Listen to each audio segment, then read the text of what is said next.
From YouTubers flexing Lamborghinis they don't even own, to showing off mansions that turned out to be Airbnbs, to wearing diamond watches exposed as $50 replicas.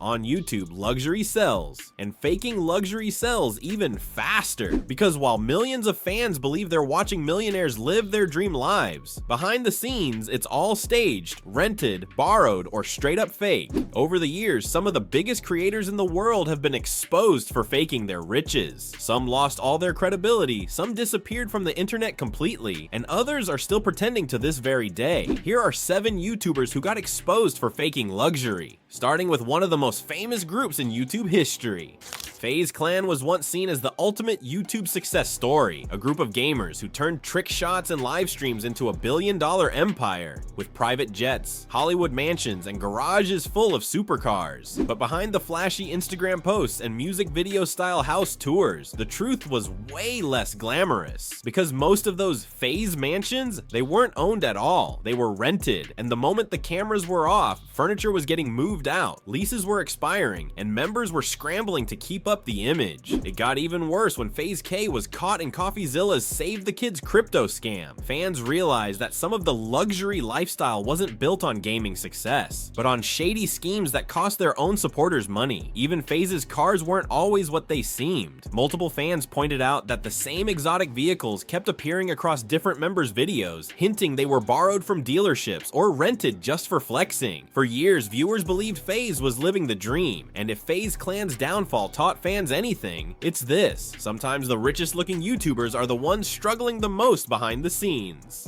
Back in 2018, the internet was introduced to Lil Tay, a 9-year-old who called herself the youngest flexer of the century. She flaunted Lamborghinis, stacks of cash, Gucci clothes, and mansions that most adults could never afford. But her empire of flexing collapsed almost as fast as it started, because it turned out none of it was hers. The million-dollar mansions Lil Tay bragged about, they were homes her mom was selling as a real estate agent. The Ferrari she leaned on in videos, it belonged to her mom's boss, and she actually got in trouble at work for letting Lil Tay use it. Even the designer outfits and jewelry were either borrowed or staged props to make a child look like a millionaire. Exposés from TMZ and Inside Edition revealed the whole operation, and Lil Tay's family faced legal issues over misusing luxury homes and cars for content. The girl who once screamed about being richer than everyone else on YouTube was suddenly exposed as the opposite. It turned out Lil Tay wasn't the youngest flexer of the century, she was just the youngest fraud of the century.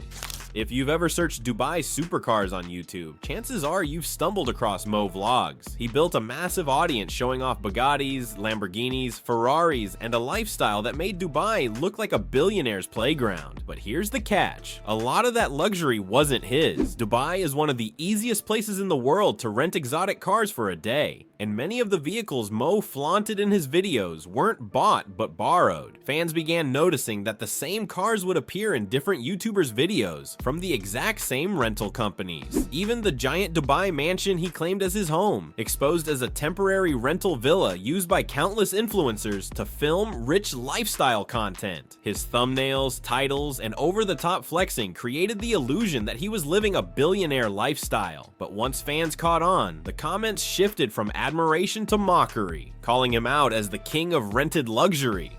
Mo Vlogs may have sold the dream of Dubai wealth, but in reality, it was more like a short-term rental. Darman is known worldwide for his motivational skits, life-changing stories about karma, success, and positivity. But while he was preaching lessons about honesty and integrity, fans discovered that his own luxury lifestyle wasn't exactly what it seemed. In his early videos, Dar flexed mansions, supercars, and a millionaire lifestyle as proof that his advice was worth listening to. But multiple exposés revealed that the luxury homes he showed off were rentals, and the exotic cars were often borrowed or leased just for appearances. What made it worse was the irony. The same man teaching his audience to not judge people by appearances was carefully curating fake appearances to look rich and successful. Former employees and critics called him out, saying that Dar's brand wasn't built on real wealth, but on stage backdrops and illusions of success. For a guy teaching millions how to live better, Darman's biggest lesson may have been one he didn't mean to teach. Don't trust everything you see online. When it comes to YouTubers flexing luxury, Rice Gum was one of the loudest. He built his entire brand on roasting people while flaunting Gucci, Supreme, Rolexes, and stacks of cash. For years, he pushed the image of being YouTube's ultimate flexer, but it didn't take long for fans to start poking holes in the act. The $100,000 diamond watches he bragged about, multiple jewelry channels exposed them as cheap replicas worth a few hundred at most. The giant LA mansion he filmed in, he didn't own it. It was rented, and he even had to move out after failing to keep up with the costs. Even his infamous mystery box scam, where he promoted luxury prizes like designer bags and iPhones, ended up being a shady operation that scammed fans out of their money. For someone who built his persona on being rich and untouchable, Rice Gum's empire of fake flexing collapsed hard, and today he's remembered less for his music or content, and more for being one of YouTube's biggest examples of how fake luxury can backfire. At the height of Team 10, Jake Paul was selling the ultimate YouTube dream: mansions in Beverly Hills, garages full of Lamborghinis, and a crew of influencers living like millionaires at 20 years old. But just like his brother Logan's Maverick empire, Jake's luxury wasn't always real. The giant Team 10 mansion that became a YouTube landmark, it was rented for over $17,000 a month, and when Jake couldn't keep up, he quietly moved out. Several of the exotic cars he showed off in videos were leased or borrowed, not bought outright. And then came the lawsuits. Former members revealed that behind the flexing, Team 10 was falling apart financially, with unpaid bills, staged videos, and a desperate attempt to keep up the illusion of a billionaire lifestyle. Even when Jake moved into boxing, critics pointed out that he continued the same playbook, flexing flashy cars, designer jewelry, and massive mansions, many of which weren't actually owned. Pretty Boy Fredo rose to fame with NBA 2K content, but what really boosted his channel was flexing the luxury lifestyle.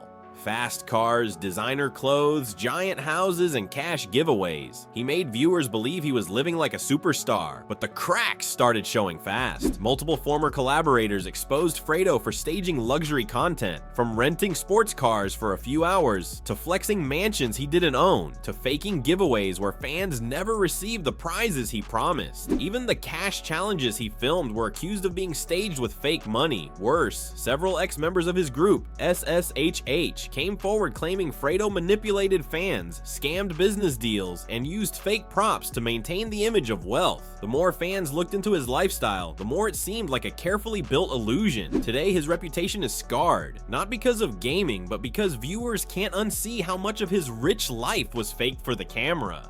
So there you have it, from FaZe Clan's rented mansions, to Lil Tay's real estate open houses, to Rice Gum's knockoff Rolexes, and Jake Paul's $17,000 a month Team 10 mansion that lasted about as long as Team 10 itself. If YouTube has proven anything, it's that being fake rich is way easier than being real rich. Why buy a Lamborghini when you can rent one for the weekend and get 10 million views? Why grind for years when a fake diamond watch can convince half the internet you're a billionaire?